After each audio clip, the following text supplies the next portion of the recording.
Hello, everybody. Welcome to this week's episode of Star Watch. Thank you all so much for being here. So if you're new, my name is Jane. Just wanted to quickly introduce myself. And if you're returning, thank you so much for coming back. So glad to delve into this chart with you this week. So let's go ahead and do that. So we are making a couple of transitions this week. We have the Sun moving into Leo and Mars moving into Gemini.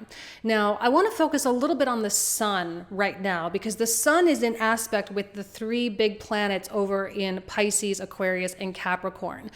Here's the Sun right here sitting at 25 degrees of Leo, and we have it in an inconjunct with Neptune coming off of an opposition with Saturn, and it is in another inconjunct with Pluto. So the inconjunct energies can be kind of strange, all right? These energies don't necessarily flow together all that well. And the opposition, even though technically the Sun is separating from that opposition degree, which was 21 degrees, it's kind of coming off of that opposition, but there's still kind of this, maybe there's a little bit of wavering. Now, last week, I felt like the energy was pretty direct. It was pretty like, okay, this is what you need to do. This is how you need to go. But this week, there may be some kind of hesitation or resistance or more cautious application with things. Now, I don't think that that's necessarily bad. All right. It's just maybe not going to be the full on, full force, go after it kind of vibe. But it's only going to last for a couple days. And then as the Sun moves on into Virgo, there's going to be like this dead set focus on something, right? Dead set focus on applying and actually getting the stuff done. Now, one thing I love about Virgo energy is this ability to focus on the more foundational aspects of things, meaning your day-to-day life, right? Meaning the habits and the small things that build up toward the bigger things. So answering the emails, making the phone calls, cleaning the home, providing the proper environment for things to absolutely flourish. Virgo season is kind of like not only weeding the garden, but also like planning the garden for next year. And so there's a lot of like future focus with Virgo, but it's more rooted in the here and now. So you're looking ahead, but deciding what needs to be done today in order to accomplish that thing. So when it comes to your day-to-day scheduling, when it comes to how you live and operate your normal life, what is it that needs to be altered or rectified so that it can be supportive of the life that you are trying to bring to light? Leo season has been fantastic for feeling that sense of embodiment and feeling deserving and feeling worthy and feeling like you have that sense of value, right? So when you're applying for jobs, it's kind of like walking in and being like, yes, I am qualified for this and I can bring something good, and I can also request a higher salary because of how much experience I have, right? Or if you're moving into a relationship saying, I deserve love and I'm not going to settle for anything less than something fantastic and brilliant and something that brings me an extraordinary amount of joy and passion. You know, it's like that I'm not going to settle kind of vibe. Well, we make our way from this I'm not going to settle into Virgo season, which says, great, okay, you're not going to settle, but now we need to figure out the things that are going to be supportive of that, and to make sure we don't lose it, or to make sure we don't revert backwards, or to make sure that we don't sink into things that have become comfortable, but also have been non-productive. I think Virgo is so much about productivity and efficiency and being effective, right? Those are my three Virgo words: productivity, efficiency, and effectiveness, right? This is not just about kind of, you know what I'm getting the image of is, you know, when people like are dressed kind of sloppily and they're wearing like flip-flops and like baggy sweats or something, and when they like walk, they kind of have that like, and they kind of drag their feet a little bit. Like that's like the opposite of Virgo. Virgo is like, pick up your feet, pull up your pants. Like don't be sloppy. Don't be, don't be forgetful. Don't overlook things, right? You have to pay attention to the details when the sun moves into Virgo. And it's not because it's trying to be a punishment. It's because it wants to support everything that happened the months before through Gemini seasons, Cancer season, and Leo season, because through Gemini, Cancer, and Leo, we have so much development of ideas with Gemini, and we kind of pull up those emotions to support the ideas through Cancer season. Leo season is about the expression, and Virgo is about the application. So Virgo is not there just to be a pain in the butt. It's there to ensure that you get what you want. It's there to support the dreams. It's there to provide that structure and to transition you, right? Virgo is ruled by Mercury. So we need to transition into the next thing that you've been building, all right? So it is a transitory energy. And we also have to remember that Virgo is bringing order to things. Let me explain why. Leo is a sun, right? Very, very big, very expressive, but also can be really passionate and unpredictable and all of that. It is a fixed energy. And then we have on the other side of it, we have Libra, which is ruled by Venus. Okay, now the other Mercury sign is Gemini. On one side, we have Venus ruled Taurus, and then on the other side, we have Moon ruled Cancer. So as we make our way through Gemini, we're moving away from Venusian energy and in toward the moon, which is a fluctuating, unstable planet, all right? Because it's always changing, always evolving so fast. So it's kind of like moving toward a more chaotic energy. Whereas Virgo is moving away from the chaotic energy and moving more toward balance. So through Cancer and Leo seasons, there can be a lot of turmoil and a lot of changeover and a lot of like, I don't know, it's just a lot of things happening all at once. And then Virgo brings things into order to make sense of them. That's why it's all about structuring things, because it's an organ. That's why Virgo is known for like order and details and cleanliness and all of that, because it needs the order for when we hit Libra season, because Libra season needs everything to be put together so that new manifestations can really come to light, or old ones can be built upon even further. Cardinal air, I think I'm going to do a video on my YouTube channel for free, that's going to talk about why Libra season is like the most powerful season of the year. One of the most, as a cardinal air sign. And not a lot of people see it that way. It's a very unique perspective, but I hope that it's going to be of value. But it's a time when incredible things can take place, but we need to be prepared for it. And that's what Virgo is all about. It's all about preparation. Okay, 100% about preparation. And because the sun for this week, now it's only 5 days, right? 5 days, and then it's going to enter into Virgo next week. But then it's in a square with Mars as well. So, and while Mars is not strong, okay, Mars has been sitting in these negative scores for quite some time, because it's in detriment, right? It's ruler of Scorpio. It's in the opposite sign of Scorpio, so it's in detriment. So it's not strong at all. But so he's kind of working subtly behind the scenes, kind of, doing what he needs to do, kind of helping you to get by. But as the sun comes into aspect with it, it's like kind of that, like, I'm hearing the word huddle, like in sports where the team kind of comes around into the huddle and they put their arms in and they're like, oh yeah, okay. And the coach says something motivational or whatever. I kind of feel like there's this little personal huddle going on inside where you're just sort of amping yourself up or doing the little pep talk thing that's going to be super beneficial for when Mars moves into Gemini. Now that's happening on the 20th. So on the 20th, Mars moves into Gemini. On the 22nd, the sun moves into Virgo, okay, or is officially in Virgo.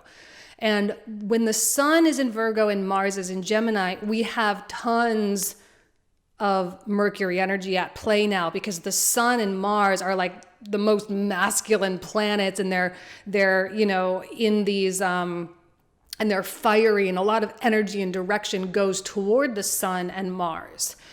And Mars is going to be in Gemini for like 7-ish, 8 months-ish, okay? He's going to be doing a retrograde here And Gemini is going to offer, first of all, it's going to offer a lot of ideas. It's going to offer a lot of motion and movement. And so where maybe you have been feeling stagnant all year, Mars coming in through Pisces and then even Aries and then on into Taurus, it's been like, I think Gemini is going to feel like a breath of fresh air, and it's going to feel like it can finally move and go do things and actually, because there's no big planets here. It's not going to be coming in contact with a planet like Chiron or Neptune or Saturn or Pluto. He's just free and clear here. He gets to absolutely roam and create and go and collect a whole bunch of different information and learn a lot and go and reassess and play and bring a lot of life into the things. And Virgo is over here very supportive of that and saying, good, Mars, go out, collect all of the things, go learn and go do all the wonderful mercurial things, because this side of Mercury is going to help put it all together.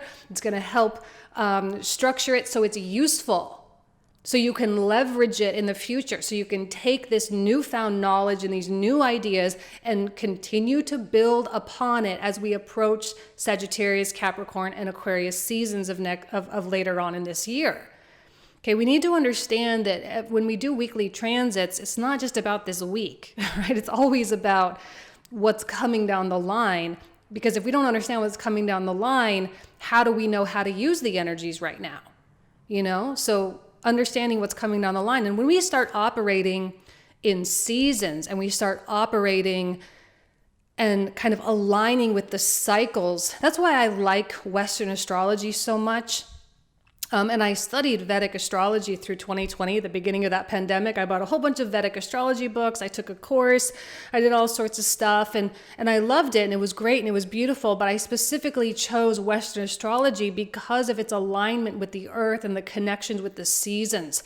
And because we are here on this planet and enjoying this earth, to me, it made the most sense. And to me, it felt more aligned to be aligned with the seasons. That was a personal choice that I made back in 2020. Do I want to continue with Western astrology, or do I want to transition into Vedic?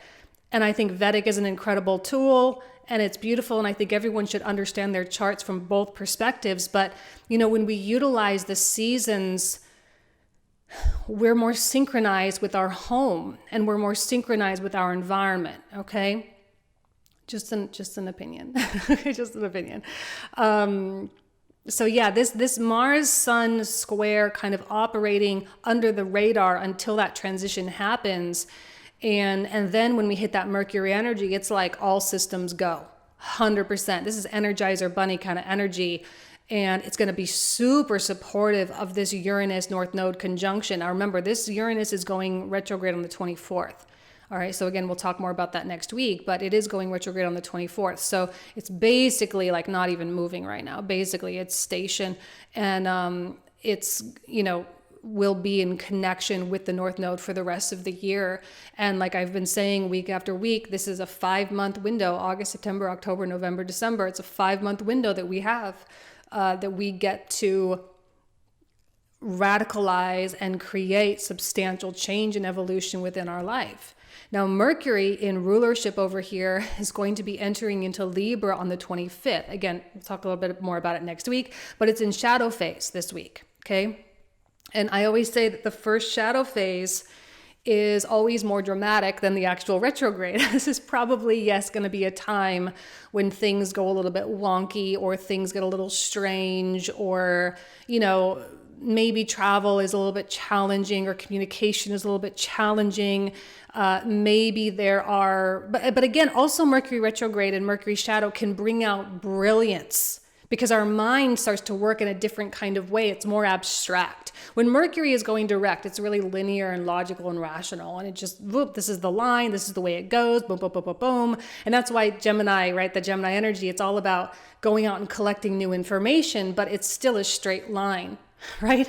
Where Mercury retrograde says it's more indirect with things. It's more curvy. It's definitely a more feminine Mercury, all right? It's more cyclical and circular and chaotic, but that's where real brilliance comes from. I often find that some of the more creative individuals out there were born with Mercury retrogrades in their chart.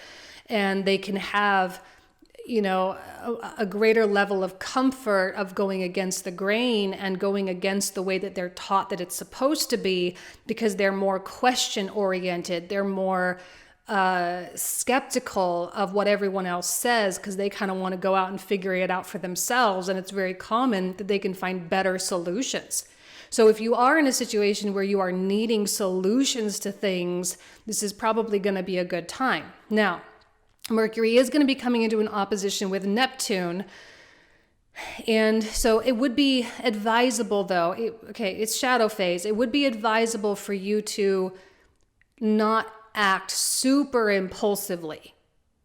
All right. It is probably going to be good for you to just, like, if you're feeling that impulse to hurry up and go do something, probably best to just like say, okay, I'm feeling impulsive right now, but maybe I should just like step back. Let me just hold back and just, let's breathe and, let's not jump into things, because Neptune can sometimes bring a little bit of that weirdness or that delusion a little bit. But I do think it can also bring optimism, and sometimes maybe like delusional optimism isn't always the worst thing either, because when you're delusionally optimistic, that's like what I sometimes feel like people like Steve Jobs or Elon Musk. It's like there is a delusion there, but also sometimes you need that delusion in order to actually accomplish.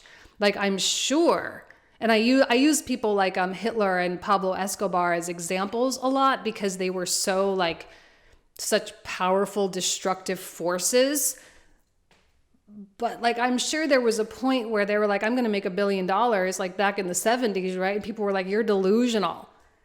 But they did like way more than $1 billion, right? I mean, they were delusional. But it worked also. Like how do you argue? How do you argue with that kind of delusional optimism? Like, but it worked. And so it's okay, I think, to lean into that.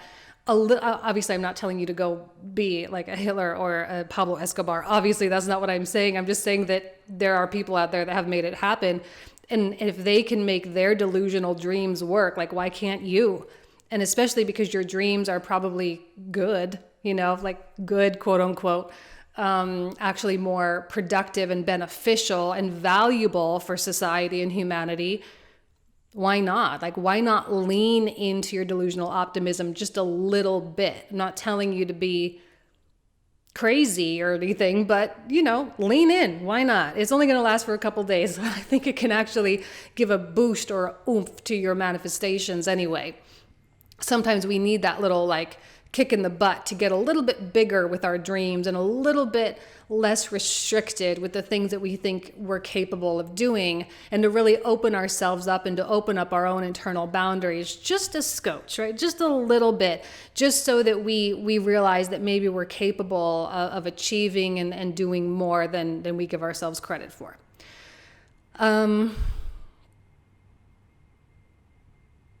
And he's going to be also he'll be in aspect with Saturn as well, that just for a couple of days. I don't think, I just think that he's just ready. I think he's ready for this retrograde. I really do. Now, when he moves into Libra, all right, there are and again, I'm getting a little ahead of myself, but just to prepare, there are elements of relations. So you and your spouse, you and your partner, your business partner, you with your clients, anyone that you're kind of contractually obligated to, there may be some weird stuff that goes on, some deep conversation that is needing to happen. But this Mercury retrograde is happening at the 8th degree. On September 9th at the 8th degree, which is technically the Venus decan. So it could be real, and not to mention, actually, this is also the Venus decan, right? This is the Taurus decan of Virgo. So a lot of Venusian components. So with your relationships, it's possible to reconcile, it's possible to work things out, it's possible for the give and take. It may be a little bit bumpy with the retrograde, but it's still possible.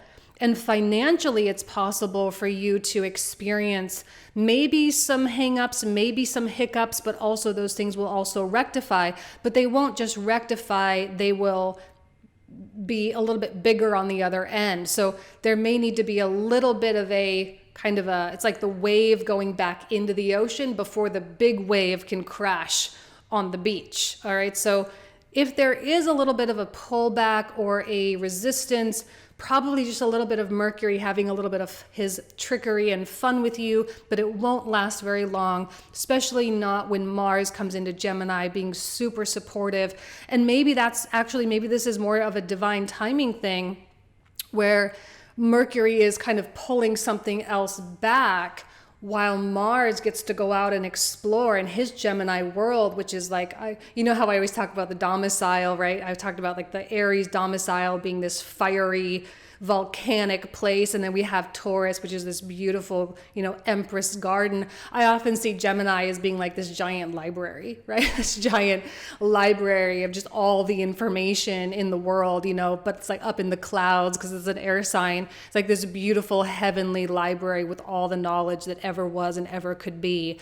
And so Gemini is like going through this library of knowledge and trying to access the right things to really help. And Mercury is creating space for that. So don't stress about any kind of a hiccup, okay? It's not an end-all be-all. It's certainly not a point of finality. It's just like clearing the past so Mars can do its thing, and then it will, fill back in again. So it's nothing to get too worked up about.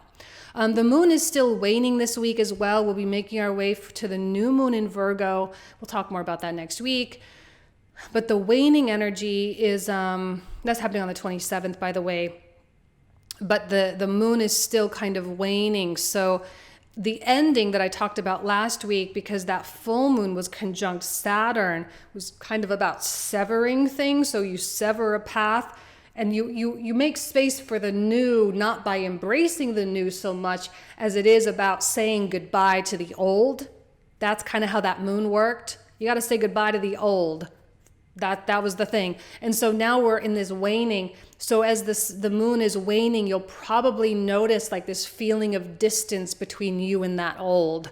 It's like you can definitely tell like that old path is getting further and further and further in that rear view mirror. And you'll feel like in the next couple of months, like you can't even see it in the rear view mirror anymore. It didn't even happen almost, right? It's going to look back. You're going to look back and be like, was that really me? Did I really do that? Was that really, well, wow, I'm like a whole different person already. Okay. Jupiter in Aries, total and complete and utter reinvention. Right? So by May of next year, 2023, when Jupiter enters into Taurus, you will be to some degree a fully reinvented version of yourself. That's like a guarantee. Guarantee. And then you get to enjoy the benefits of a Jupiter through Taurus. You're going to be able to enjoy the benefits of being a whole new you. And there's going to be some financial or more material reward for that. Okay? Last, Venus coming into a trine. She's in a trine right now with Jupiter, and she'll be making her way into a trine with Chiron. Again, we like trines. These are harmonious aspects where the planets work really well together. And actually, as the sun came through Leo, we had those same trines happening as well. And this is one of the reasons why it's like you can have the doubt and the insecurity, but like that's doubt and insecurity, Chiron and Aries, but also like Leo is like, okay, yeah, you can have it, but as long as you believe, as long as you stay optimistic that it's possible, then the doubt doesn't really have any power. Like it can be there and you can love that part of yourself all day long and try to heal the inner wound or whatever, but don't let it stop you from believing. Don't let it stop you from going after it. Don't let it stop you from familiarizing yourself with this new frequency, which I talked about familiarization big time last week in the astrology reading, which was, to help get you to the point of readiness, right? Because one of the things with manifestation is if you don't have it, you're not ready. If you have it, you're ready. And sometimes that's like, it's a hard pill to swallow because it's like, we don't have it, but we feel ready. But it's like, but if you were ready, you'd have it. That's how you know. Like when you have it, that's how you know that your frequency is aligned. That's why that exercise that I gave you last week, I would recommend going back where you can look at the, I don't know what it's called. It was an Abraham Hicks exercise. I don't remember what it's called, but it's like writing checks like the $30,000 checks, Abraham Hicks, you can Google it. There's probably a ton of videos about it. But it's a really powerful exercise to get you in the frequency vibration, or the familiar vibration. So it's like, it's not about being ready and not having it. It's about being ready and having it, type of thing. Okay. So we're getting closer and closer though. So the readiness is quickly converting into the havingness is coinciding with the havingness, and the readiness are coinciding. If I could talk. I'm already feeling the effects of the Mercury retrograde. I'm a Virgo Mercury. I'm a Virgo. This Mercury retrograde is probably going to kick my butt a little bit. So just FYI. Okay. All right. So let's go ahead and cut it off there. I hope you guys have an amazing week. I really, really do. You have to just keep going, right? You have to just have that faith that things are going to adjust and things are going to really work out super great for you. The more optimistic, right? The delusional optimism, the more optimistic you can be, the better. Okay? All right, you guys, have an amazing week, and I'll talk to you soon. Take care.